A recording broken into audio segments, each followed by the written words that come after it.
My friend has been leeching off of us for her whole life, so when she told me that I had to cough up more than $1,000 so that she could go on our planned vacation, I laughed and told her it was her fault she didn't plan accordingly. Lori always wants to participate, but never contributes. And most of the time it never really bothered me. Our group of 6 always contributed extra for things like concerts, weekend trips, and so on. In high school, it was because Lori came from a poorer family than the rest of us, and wasn't able to get a job due to parentification, had 4 younger siblings. Then in college, it was because she couldn't work and maintain her grades without losing her scholarship. Now, she can't contribute anything because she's struggling financially and didn't have the means to save anything. And I got pissed, admittedly, because she spends her money in crap ways. I've called her the Carrie Bradshaw of the group, which wasn't appreciated, but is very much true in how she uses her income. We've been planning this trip for 4 years. I know it's awful to look at what someone has and judge their finances, but Lori is the same person who had no expenses during the pandemic because she was living with me and my great-grandmother. She didn't pay for groceries, wasn't charged rent, still had her job, was getting hazard pay. Lori waited until it came time to start paying for everything to say she didn't have it. She said this to me one-on-one. While we were out shopping for the trip, her idea. Lori wanted to go to stores that weren't cheap. I asked if she was sure and she claimed she wanted to treat herself. She spent just over $1,300. And then we go to lunch and she has the nerve to tell me she can't afford the trip, a whopping $2,683 per person for 15 days. Of course I said no, and guess what? She brings in the rest of the group 2 days later and all of them are on board with splitting her expenses. Translation: they would cover half the costs among them, and I'd be stuck with the other half because I make the most money. And saying no means I'm an asshole. Calling Lori out for blowing half of what she'd have to pay for the trip on crap she didn't need was too harsh and uncalled for? They claim that she deserved to feel good about herself after the life she had. Like I wasn't raised by my grandparents and neglected by my parents in favor of their stepchildren, wasn't working through high school and maintaining my grades to be valedictorian, like I wasn't struggling until I got a good internship because I had to work. Yeah, I'm financially secure now, but why the hell should Lori be rewarded for bad spending habits? They're all upset now because I told them I'd go on a trip by myself. They didn't think I'd cancel it and go through with booking a trip for myself. It's costing me more, but screw them. They want Lori to go on a trip, they can plan one and take her without me involved. Update 1.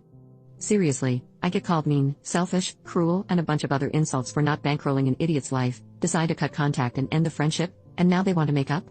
Lori, the primary leech, has horrible spending habits, think Carrie Bradshaw from SAC. She'll blow her money on designer clothing and shoes and then ask you to cover her expenses for trips, and the more I think about how much money I've wasted on her over the years, the angrier I become. Lori has apparently burned more bridges in the week or so I've been no contact. They apparently decided that they can't afford to bring Lori on a similar trip to what I had originally planned for us. It was 15 days split between Portugal, Spain, and Italy. One of the group, Jenna, went to my grandpa because she couldn't get in contact with me. I had blocked all of them, mainly because I got sick of arguing. Grandpa told her now wasn't a good time, though refused to give her any details. She came back 4 days in a row until he relented. He called me for her and gave me the gist of things before I told him to send her to the coffee shop I was at, a post for another day because I'm still processing my earlier meeting and know I'll need to vent about it.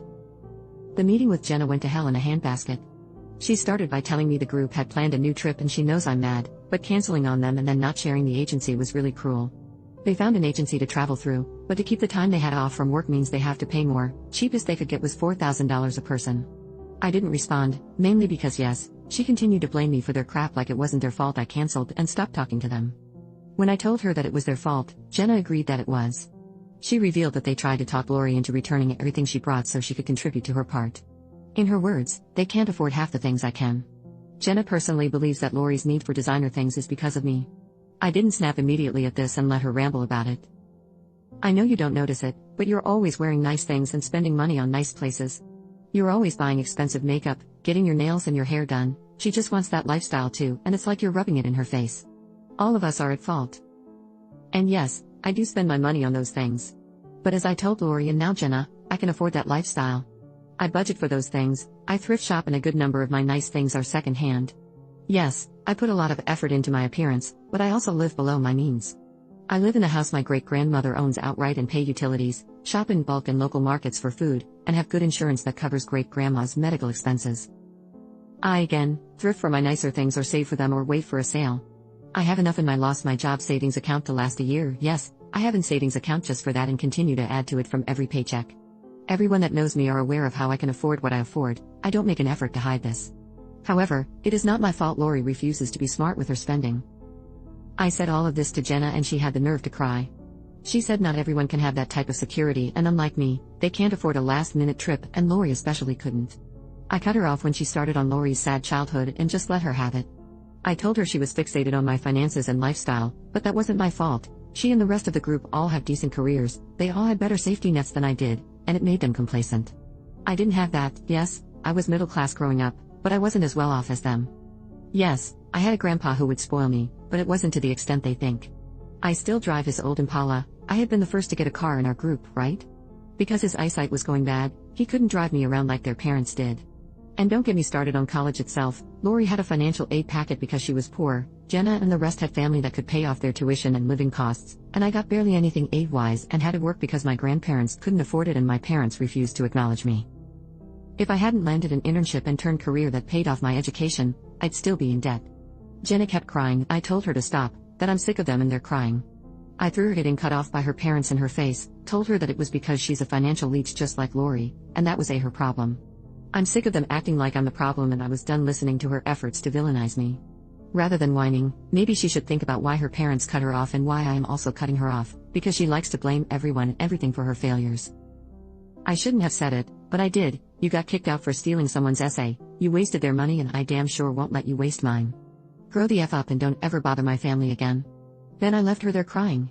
Not my finest moment, but seriously, what the actual hell is wrong with people?